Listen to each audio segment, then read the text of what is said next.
Her hands were shaking. Blood covered her fingers, dark and wet in the hallway light. The tweezers fell from her grip and clattered against the marble floor. Behind her, footsteps thundered like a coming storm. "Get away from him." The voice belonged to Marcus Hart, billionaire, owner of this mansion, father of the boy sitting on the floor between them. His face was white. His eyes were locked on Rosa's bloody hands. "Sir, please listen." "Security. Now." 2 guards appeared within seconds. They grabbed Rosa's arms, pulled her backward. She didn't resist. Couldn't. Her legs had stopped working the moment she'd heard the boy speak. The boy. 8 years old. Born deaf. Never spoken a single word in his entire life. Until 30 seconds ago. "Dad," the child had whispered. His first word. His voice rough and small and absolutely real. But Marcus Hart wasn't listening to his son. He was staring at the blood on Rosa's hands like she'd committed murder. "What did you do to him?" Marcus dropped to his knees, grabbing his son by the shoulders. "What did she do to you?" The boy opened his mouth. "Your voice," he said. "I can hear your voice." Time stopped. Marcus's face went blank. His hands froze on his son's shoulders. "What?" "You're loud," the boy whispered, wincing. "Everything's loud." Rosa watched Marcus's world crack open. Watched him try to process what was impossible. His son, deaf since birth, was speaking. Was hearing. But before the moment could breathe, Marcus's eyes landed on the small, dark object lying on the floor beside Rosa's bloody tweezers. A mass of wax and tissue. Dense. Wet. Years old. "What is that?" "It was in his ear," Rosa said quietly. "Blocking everything. I removed it." Marcus stood slowly. When he looked at Rosa again, his expression had changed. Terror. Pure terror. "You're not a doctor." "No, sir." "You could have killed him." "I didn't." "You had no right," his voice cracked. "You had no right to touch my son." The guards tightened their grip on Rosa's arms. One of them spoke into his radio. "Need police. Possible assault on a minor." Rosa's stomach dropped. Police. They'd run her name. They'd find out about her past. About the child who died under her hands 3 years ago. About the prison sentence. About the nursing license she'd lost forever. She'd known this would happen. Known it the moment she'd made the decision. But she'd done it anyway. Marcus pulled his son close, checking him for injuries. The boy was crying now, loud, messy sobs. The first sounds of grief he'd ever made. "Take her to the security office," Marcus ordered. "Don't let her leave." As the guards dragged Rosa down the hallway, she looked back one last time. The boy was staring at her. Tears streaming down his face. But he was smiling. And Rosa thought, it was worth it. Then the security office door slammed shut, and everything went dark. Rosa Delgado stood at the iron gates of the Hart estate on a Tuesday morning, clutching a piece of paper that wasn't entirely true. The reference letter claimed she'd worked at Princeton Medical Center in housekeeping. It had the right letterhead, the right signatures, the right language. It was also completely fake. Rosa had never worked at Princeton Medical. She'd worked inside it, yes. But not as a housekeeper. 3 years ago, she'd been registered nurse Rosa Delgado. Pediatric unit. 6 years of experience. Clean record. Good reviews. Until the day she wasn't. The memory hit her like it always did, sudden, visceral, merciless. A 6-year-old boy choking in the ER. Something lodged deep in his ear canal, pressing against his eustachian tube, triggering a vasovagal response. His heart rate dropping. Oxygen levels falling. The attending physician was in surgery. The resident was with another critical patient. Rosa was alone with a dying child. She'd made a choice. She'd grabbed the microforceps from the supply tray. She'd tilted the boy's head. She'd gone in. The blockage came out. But she'd gone too deep. The forceps nicked the internal carotid artery. Just a tiny tear. A 2-millimeter mistake. The boy bled out in 4 minutes. Rosa remembered his mother's screams. Remembered the blood pooling on the white hospital floor. Remembered her own hands, shaking just like they were shaking now, covered in red.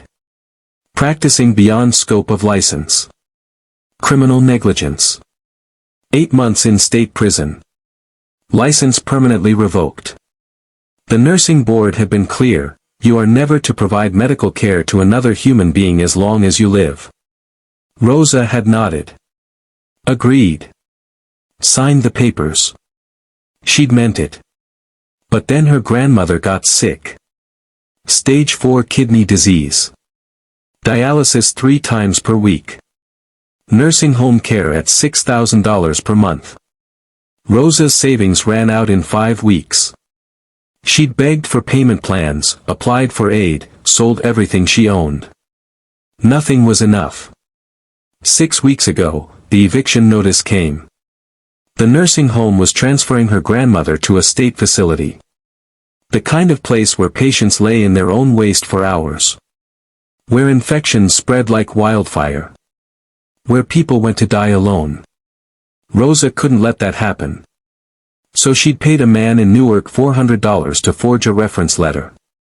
She'd changed her last name on her application from Delgado to Reyes. She'd lied her way into the wealthiest house in Connecticut.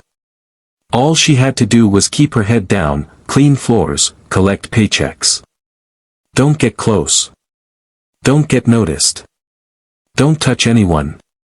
The head housekeeper met her at the door. Mrs. Patterson. Severe face, cold eyes. You're the new girl. Yes, ma'am. You'll clean. You'll stay quiet. You'll keep away from the boy. Rosa's chest tightened. The boy. Mrs. Patterson's expression darkened. Mr. Hart's son. He's delicate. The last maid tried to help him. What happened to her? Mrs. Patterson didn't answer. She just turned and walked inside. And Rosa, against every instinct screaming at her to run, followed. Rosa saw him on her second day. Small. 8 years old. Sitting alone on the marble staircase, arranging toy helicopters in a perfect line. He didn't look up when she passed. Didn't acknowledge the world around him. His shoulders were hunched, his movements careful and precise. But what made Rosa stop wasn't the loneliness radiating from him. It was the way he touched his ear. Right side. Just briefly. A quick press with 2 fingers, followed by a tiny wince. Rosa's nursing instincts fired like a gunshot. She counted. Over the next 3 days, she watched him. Kept a tally in a small notebook she hid in her apron. The boy touched his right ear 47 times on Wednesday. 52 times on Thursday. 61 times on Friday. Each time, the same pattern, touch, wince, continue playing. No one else noticed. The other staff walked past him like he was furniture.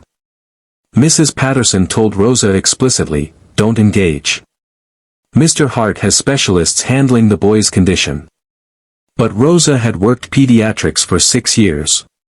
She knew what pain looked like in children.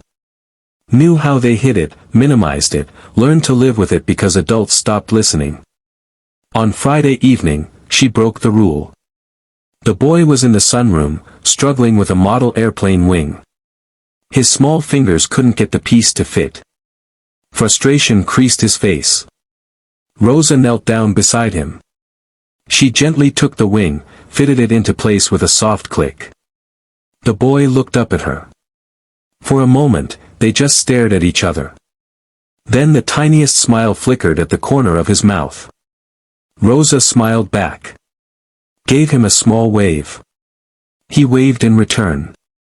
That night, Rosa lay in her staff quarter bed, staring at the ceiling. She'd seen something in his ear. Just a glimpse when he tilted his head toward the light. Something dark. Dense. Lodged deep. Her medical brain catalogued possibilities. Impacted cerumen. Foreign body. Cholesteatoma. Congenital abnormality. All of them treatable.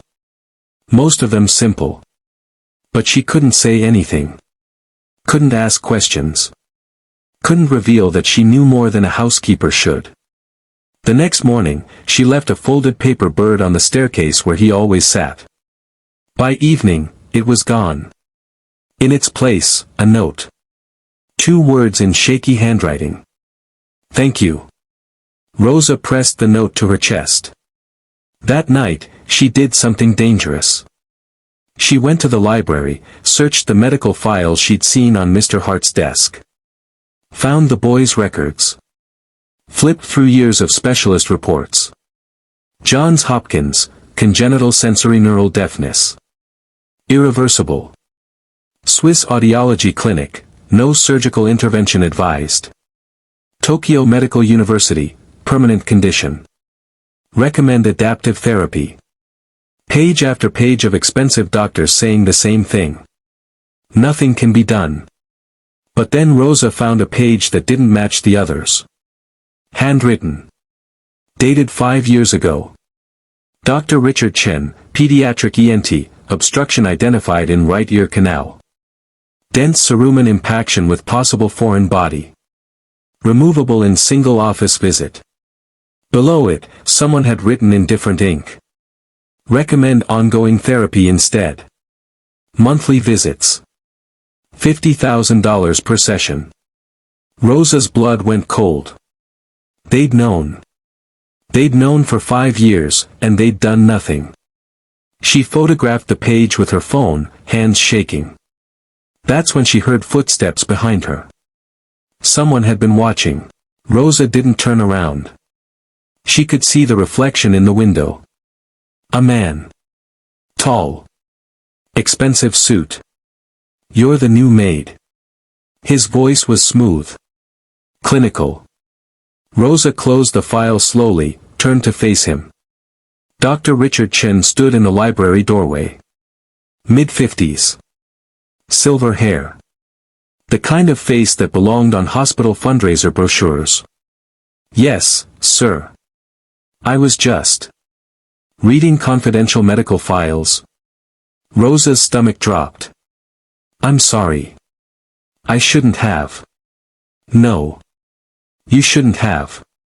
He stepped into the room, closing the door behind him. Do you know what HIPAA is, Miss Reyes? Rosa Reyes. Miss Reyes. He smiled. It didn't reach his eyes. Those files are protected by federal law. Accessing them without authorization is a crime.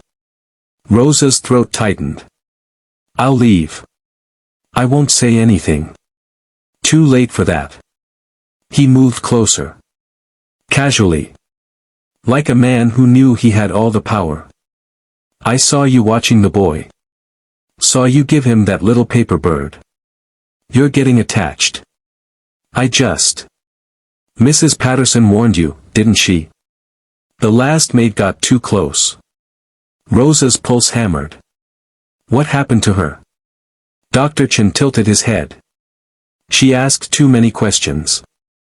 Started making accusations. Said I was prolonging the boy's condition unnecessarily. Were you? Silence. Dr. Chen studied her for a long moment. Then he laughed. Soft. Almost gentle. You're not stupid, are you, Miss Reyes? Rosa said nothing.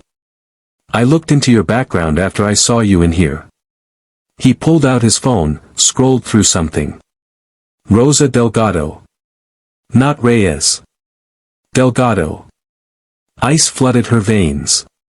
Former registered nurse. Pediatric unit at Princeton Medical. He looked up. Struck off 3 years ago for criminal negligence. Killed a 6-year-old boy during an unauthorized procedure. Rosa couldn't breathe. Served 8 months in state prison. Released on parole. Currently working under a false name with a forged reference letter. He put the phone away. So here's what's going to happen. You're going to forget what you saw in that file. You're going to do your job. Clean the floors. Stay quiet. And in 6 months, when you've saved enough to keep your grandmother in that nursing home, you'll leave. Rosa's hands clenched into fists. He's in pain. He's manageable. You're keeping him deaf on purpose. Dr. Chen's expression didn't change. I'm providing ongoing specialized care to a profoundly disabled child. Care that his father pays for willingly. You lied to him. I gave him hope. Dr. Chen stepped closer. Every month, Mr. Hart writes me a check and believes he's doing everything possible for his son. It gives him purpose. Peace. Would you take that away from him? I'd give his son his hearing back. Dr. Chen smiled. With what credentials? You're not a nurse anymore, Miss Delgado. You're a maid. If you say one word, to Mr. Hart, to anyone, I'll make sure you go back to prison. And your grandmother goes to that state facility where people rot. Rosa's jaw trembled. You can't. I already have the paperwork ready. One phone call. He walked to the door, paused. Oh. And Miss Delgado? I've adjusted the boy's eardrops. Added a mild sedative. Just enough to keep him comfortable. Compliant. He left. Rosa stood alone in the library, shaking. That night, the boy stopped breathing. 2:47 a.m. Rosa woke to silence. Wrong kind of silence. The kind that felt like death. She sat up in her staff quarter bed, listening. Nothing. Then, a soft thud from the second floor. Rosa was moving before she knew why. Down the hallway. Up the servant stairs. Toward the boy's room. The door was ajar. Inside, the boy lay on the bathroom floor. Eyes closed. Lips blue. Not breathing. Rosa's training took over. She dropped to her knees, checked his airway. Blocked. Swelling. Anaphylaxis. The ear drops. Dr. Chen had added something. The boy had an allergic reaction. Rosa checked his pulse. Faint. Freddy. Maybe 90 seconds before cardiac arrest. She looked around. No EpiPen. No emergency kit. Nothing. Mr. Hart was in London on business. The other staff were asleep. Dr. Chen wasn't answering his phone. She had 2 choices. Let the boy die, or break her vow. Rosa's hands found the boy's throat. Felt for the cricothyroid membrane. The spot where she'd need to cut. Her fingers trembled. She'd done this before. 3 years ago. On a boy the same age. She'd cut too deep. Nicked the carotid. Killed him. The judge's voice echoed in her memory, you are never to provide medical care again. But this boy was dying now. Rosa grabbed a razor from the bathroom counter. Sterilized it with alcohol. Positioned her fingers. One cut. Clean. Precise. She had to be perfect. The boy's lips were turning gray. Rosa closed her eyes. God, guide my hands. She cut. Blood welled. She inserted a pen casing into the incision, creating an airway. Air rushed in. The boy gasped. His chest rose. Color returned to his face. Rosa sat back, hands covered in blood, shaking so hard she thought she'd break apart. The boy's eyes opened. He looked at her, confused, alive. Rosa pressed her hand to his chest. "You're okay. You're okay." Footsteps in the hallway. Mrs. Patterson appeared in the doorway, eyes wide. "What happened?" "He fell," Rosa said quickly. "Broke a glass. Cut himself." Mrs. Patterson looked at the blood, the razor, the pen casing in the boy's throat. She wasn't stupid. "I'm calling Mr. Hart. Please. Just let me explain. Now." Mr. Hart returned within 4 hours.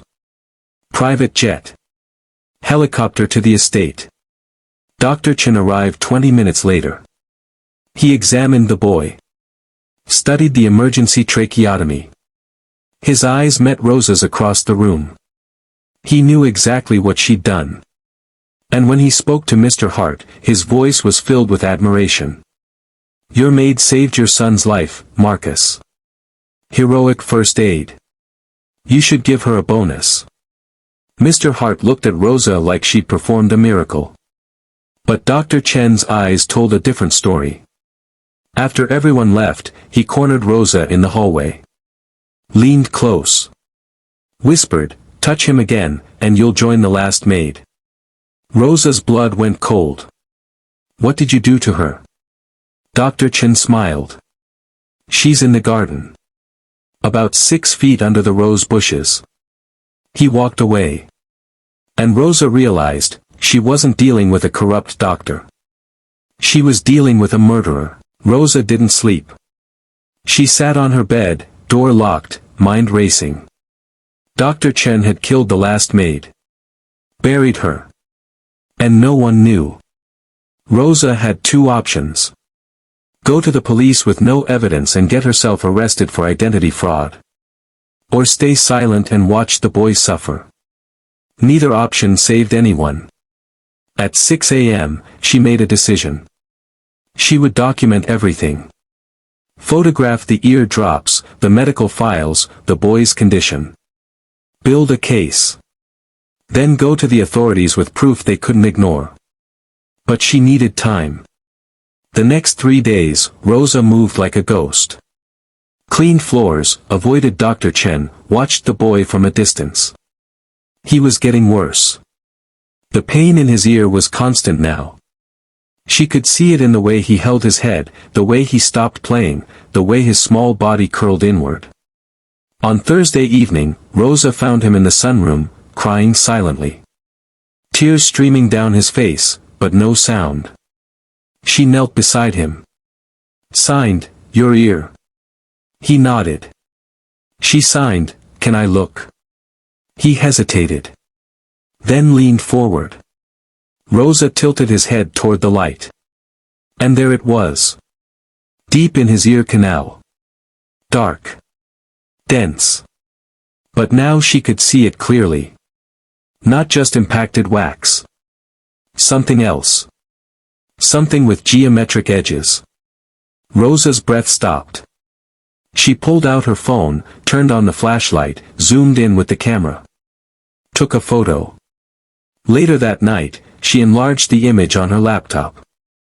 The blockage had a manufactured edge. Smooth. Molded. Rosa cross-referenced medical databases.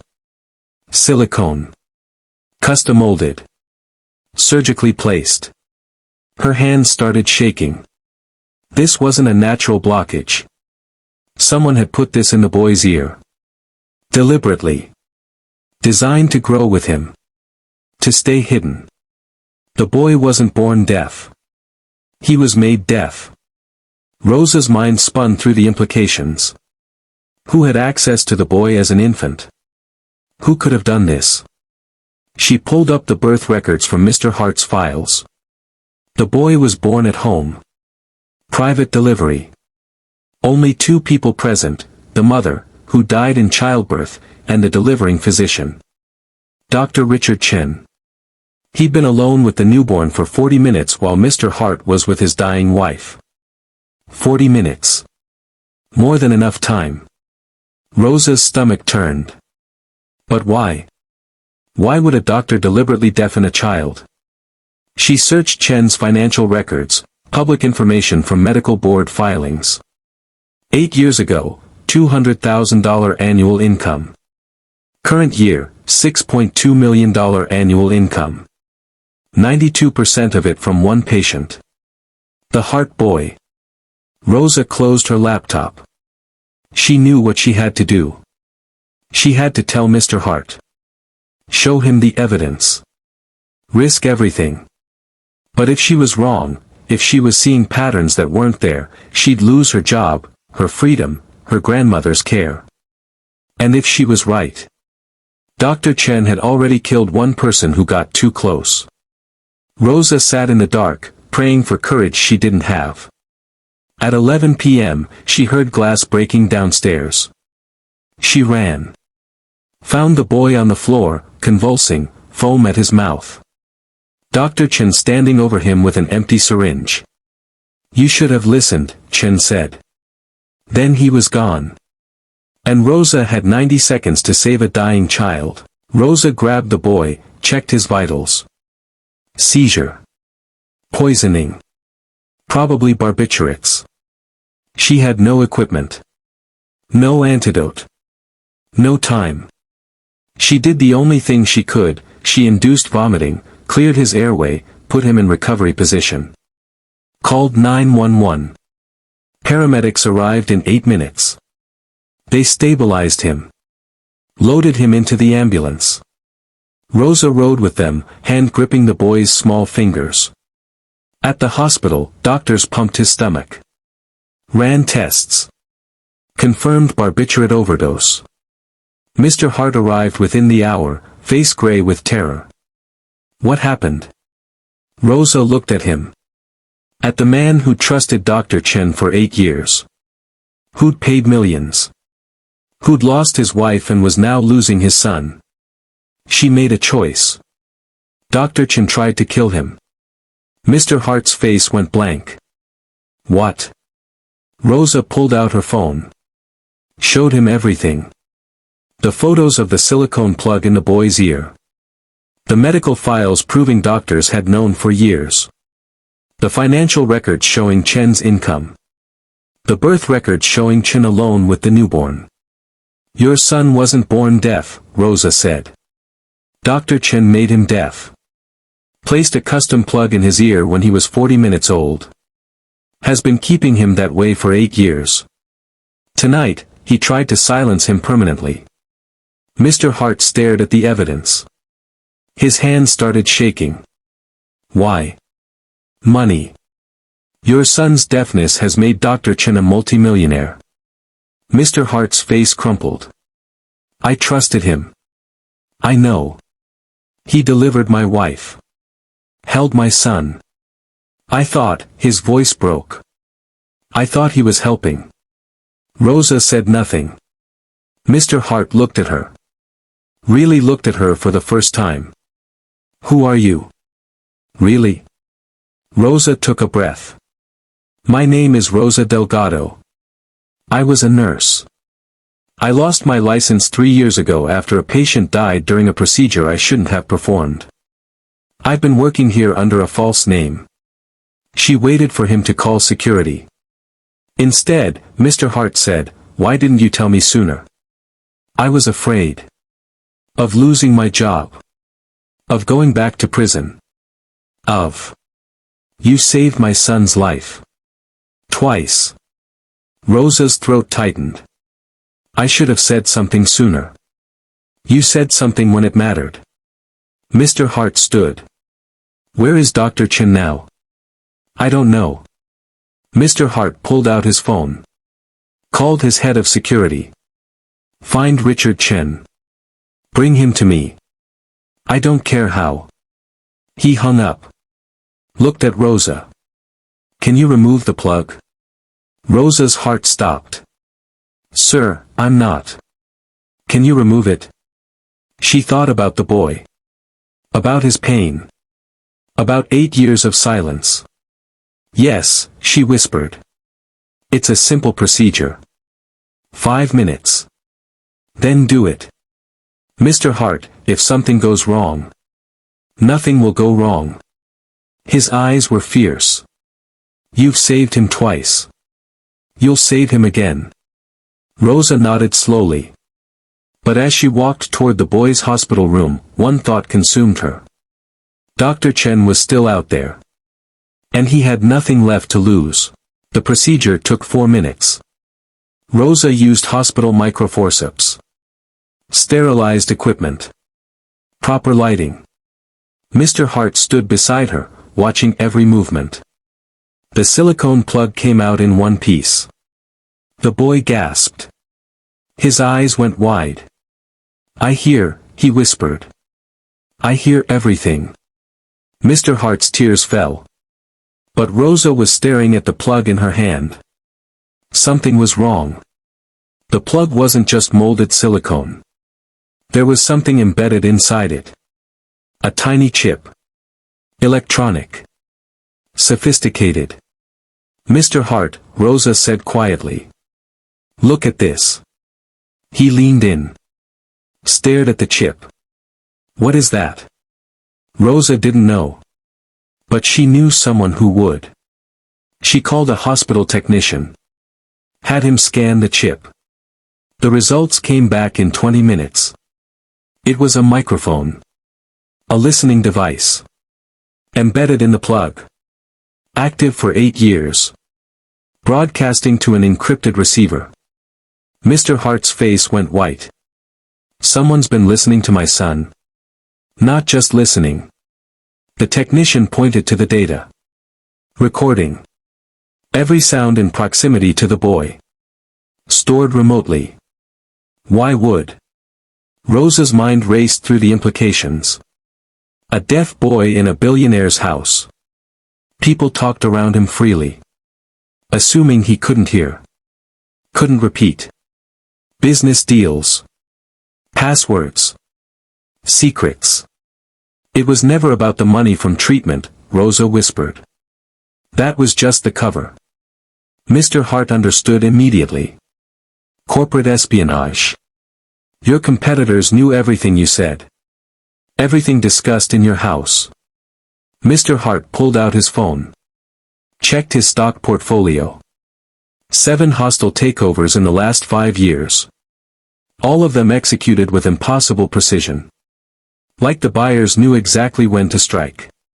They've been listening for 8 years, he said. And Dr. Chen has been selling the information. Mr. Hart's jaw clenched. Find him. Now. But Rosa was thinking about something else. Sir, if Dr. Chen has been recording everything, he has recordings of us. This conversation. The evidence we found. Mr. Hart froze. He knows we know. And he knows where we are. As if on cue, the hospital lights went out. Emergency generators kicked in. Red lighting flooded the hallways. An alarm blared. A nurse ran past. Fire in the east wing. Everyone evacuate. Mr. Hart grabbed his son, lifted him from the bed. Rosa looked out the window. No smoke. No flames. This wasn't a fire. It was a distraction. We need to go, she said. Now. They ran for the stairwell. The door opened before they reached it. Dr. Chen stood there. Gun in hand. I should have killed you when I had the chance, he said to Rosa. Then he looked at Mr. Hart. And I should have killed your son the day he was born instead of making him useful. Mr. Hart stepped in front of his son. You're not touching him. Dr. Chen smiled. I don't need to touch him.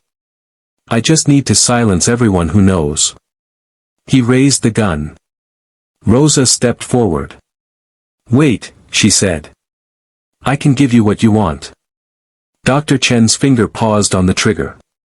What could you possibly give me? Rosa met his eyes. A trade. The boy's life for mine. Dr. Chen laughed. Why would I want you? Because I have evidence you don't know about. Rosa kept her voice steady. Documents. Photos. Audio recordings of our conversations. Stored in a cloud account with a deadman switch. If I don't check in every 12 hours, it sends everything to the FBI. She was lying. There was no cloud account. No deadman switch. But Chin didn't know that. His eyes narrowed. You're bluffing. Try me. Rosa pulled out her phone. I check in at 8 a.m. It's currently 7:43. In 17 minutes, your entire operation goes public.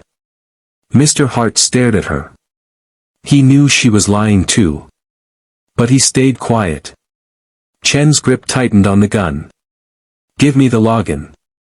No. You let them go first. Then I'll cancel the timer. You'll run. Where would I go? You know who I am. You know about my grandmother. You have all the leverage. Chen considered this. Fine. Hart and the boy leave. You stay. Mr. Hart stepped forward. No. I'm not. Go, Rosa said. Take your son. Call the police. This ends tonight. Mr. Hart's jaw trembled. He'll kill you. Probably. Rosa smiled. But your son will live. That's all that matters. Mr. Hart looked at her for a long moment. Then he grabbed his son and ran. Chen watched them go. Then turned the gun on Rosa. Login. Now. Rosa opened her phone. Pulled up a fake email account she'd created months ago for spam. Here. Chen took the phone. Scanned through the emails. Nothing incriminating. Just junk. His face darkened. You lied. Yes. They're gone now. You have nothing. I have 30 seconds before the police arrive. Mr. Hart isn't stupid. He's already called them. Chen grabbed her by the throat. Then I'll make this quick. Rosa didn't fight. She just looked him in the eyes and said, why did you do it? What? Why death? Why that specific cruelty? Chen's grip loosened slightly. You really want to know? Yes. He laughed. Bitter. The mother. Catherine Hart. She was going to leave Marcus. Take the boy. Ruin him financially. She told me during delivery. Crying. Begging for my help. So you killed her. Childbirth complications are common. No one questions them. Chen's eyes were cold. And I made sure the boy would never testify to what he might have heard. Made him a dependent. A burden. Ensured Marcus would need ongoing medical support forever. You made millions. I earned millions. I gave Marcus Hart a purpose. Without that boy to fix, he would have collapsed. I saved him. You tortured a child. Chen shrugged. Collateral damage. Sirens wailed in the distance. Chen's face twisted. You ruined everything. Good. He raised the gun to her head. The stairwell door burst open. Mr. Hart stood there. No police. No backup. Just a father holding a fire extinguisher. He swung it. Chen's gun went off. Rosa felt the bullet pass her ear. Felt the heat. The shock wave. Then Chen was on the ground. Unconscious. Mr. Hart dropped the extinguisher. Grabbed Rosa. Are you hit? No. She couldn't finish. Police flooded the stairwell. It was over. 6 months later. Rosa stood in a courtroom, watching Dr. Richard Chen receive 3 consecutive life sentences. Murder. Attempted murder. Corporate espionage. Medical fraud. The evidence had been overwhelming. The recordings from the microchip. The financial records. The body of the previous maid, found exactly where Chen said, 6 feet under the rose bushes. Marcus Hart sat beside Rosa, his son on his other side. The boy, his name was David, wore a hearing aid now. Not because he needed it, but because 8 years of silence had left his auditory processing underdeveloped. He was learning to filter sound, to understand voices, to exist in a world of noise. He was also learning to speak. His vocabulary grew every day. Simple words at first. Now full sentences. He'd testified against Dr. Chen. His voice small but clear, "He hurt me." For a long time. The jury had deliberated for 32 minutes. Guilty on all counts. As Chen was led away in handcuffs, he looked at Rosa one last time. No words. Just hatred. Rosa looked back. And felt nothing. Outside the courthouse, Marcus turned to her. "I owe you an apology." "You already apologized. 100 times. It's not enough." His voice cracked. "I trusted the wrong person. Threw money at the problem instead of actually looking at my son. You saw him. Really saw him. And I dragged you away like you were a criminal. You were scared. You thought I hurt him. I should have listened." Rosa smiled. "You listened when it mattered." David tugged on her sleeve. "Miss Rosa." She knelt down. "Yes.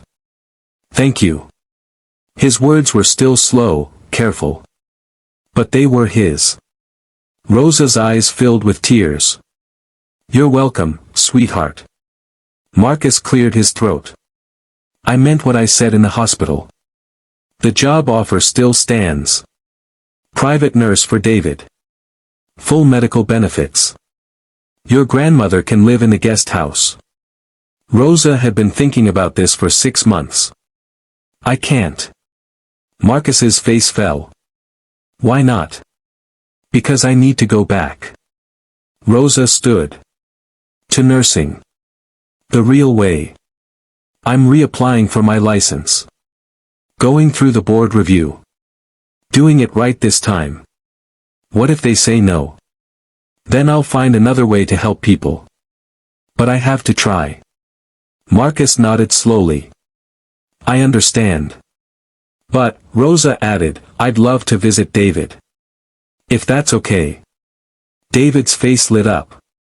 "Yes." Marcus smiled. "Anytime." They said goodbye on the courthouse steps. Rosa walked to the bus stop, pulled out her phone, and called her grandmother's nursing home. "This is Rosa Delgado. I'm calling to confirm next month's payment." The woman on the line hesitated. "Miss Delgado, your account has been paid in full. For the next 10 years. Rosa's breath caught. "What?" "An anonymous donor. The payment came through this morning." Rosa looked back at the courthouse. Marcus Hart stood on the steps, watching her. He nodded once. She nodded back. Then she boarded the bus and went home. Sometimes the person who saves you isn't the one with credentials on the wall. It's the one with scars on their soul and courage in their heart. And sometimes, when you save someone, they save you right back.